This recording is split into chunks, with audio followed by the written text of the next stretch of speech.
Hello, I'm Andrew Graham, CEO of EPM Projects. We provide development and project management services in property and construction.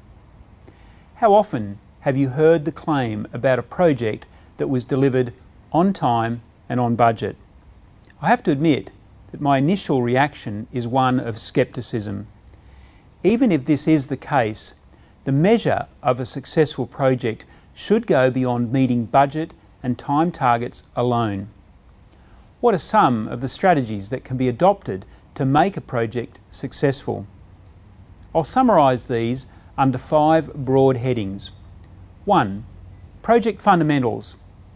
Careful, upfront due diligence is critical to setting a project on a firm foundation.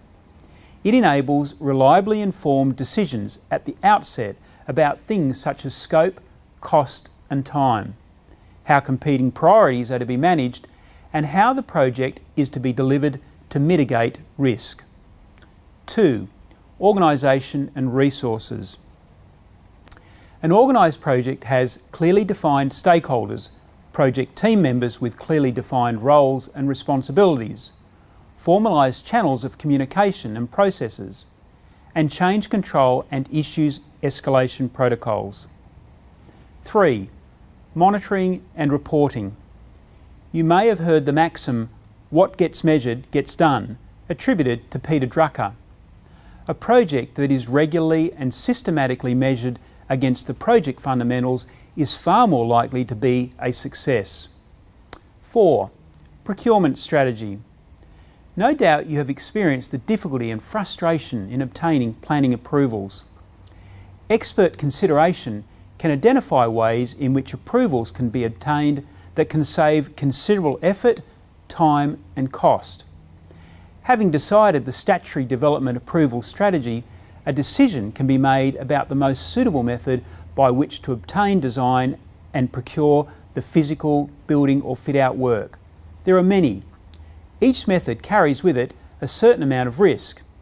The chosen method should reflect a deliberate decision about who is best placed to manage the risk. I discuss this in a separate video and white paper that is available on our website. 5. Contractor selection.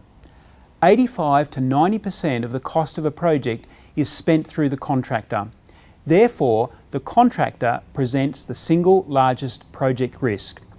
This should bring a fresh perspective to the importance of properly investing in a consultant team who will, to a great extent, determine the risk profile during construction and be the client's expert advocate. This also highlights how important it is to select the right contractor. Beware of low prices. They are usually too good to be true and will inevitably lead to trouble. I hope these strategies help you to make your projects a success in more ways than time and cost alone. This is Andrew Graham for EPM Projects.